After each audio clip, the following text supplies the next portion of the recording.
তোমরা যতবারই আমাদের সামনে আসবা না, তোমাদের অবস্থা এমনটাই হবে যেটা এই ম্যাচে হলো।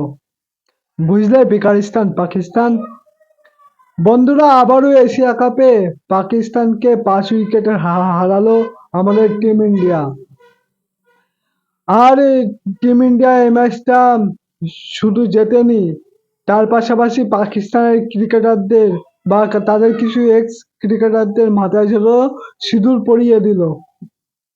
বন্ধুরা, অনেক বড় বড় কথা বলেছিল তারা এই ম্যাচটার আগে, যে প্রথম পাকিস্তানের ম্যাচে দিন ভারতের উচিত ছিল যে পাকিস্তানের প্লেয়ারদের সাথে হ্যান্ডশেক করা, কিন্তু সেটা ভারতের প্লেয়াররা করেনি। অনেক বড় বড় কথা কথা বলেছিল তারা, কিন্তু তাদের সাথে কোনো হ্যান্ডশেক নয়, তারা সন্ত্রাসবাদী দেশ।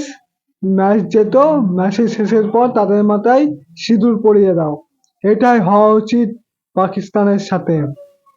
আর কালকের ম্যাচের কথা যদি বলি, 172 রান যখন টার্গেট দিল, তখন হ্যারিস সাহেব শাহিন আফ্রিদি একটু খুশি হচ্ছিল যে তারা নাকি 172 রানে টার্গেট দিয়ে ভারতের কাছে এই ম্যাচটা জিতবে। একটু হাসি ফুটেছিল তাদের মুখে।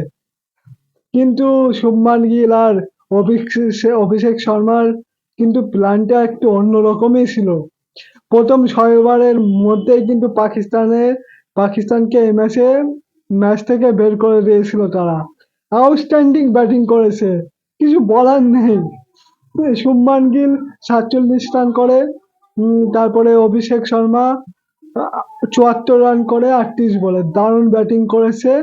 আর কালকে একটু ভারতের ফিল্ডিংটা একটু খারাপ হয়েছে, এটা বলতে হবে। নাহলে পাকিস্তান 171 রান করতে পারতো না। তারা প্রথম ম্যাচের মতোই 130-35-এর ভিতর আটকে যেতে পারতো, যদি অভিষেক শর্মা কুলদীপ যাদব ক্যাচটা ধরে নিতে পারতো। যাই হোক, কালকে মানে আমাদের শিবম দুবেও কিন্তু কালকে ভালো বল করেছে।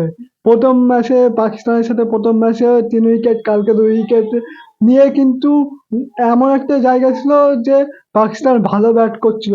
তারপরে কিন্তু শিবম দুবে পাকিস্তানের সাথে 2 উইকেট নিয়ে কিন্তু এই ম্যাচে ভারতকে ফেরায়। আর তারপরে তো ভারতের ব্যাটিং আমরা সবাই দেখলাম, দারুণ ব্যাটিং করেছে।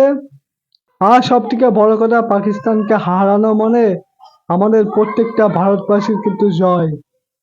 ভিডিওটা কেমন লাগলো অবশ্যই কমেন্ট করে জানিও। আর আমি ক্রিকেটের সমস্ত আপডেট পেতে হলে আমার চ্যানেলটিকে সাবস্ক্রাইব করে দিও। আর ফেসবুক আর ইনস্টাগ্রাম থেকে দেখে থাকলে অবশ্যই ফলো করে দিও।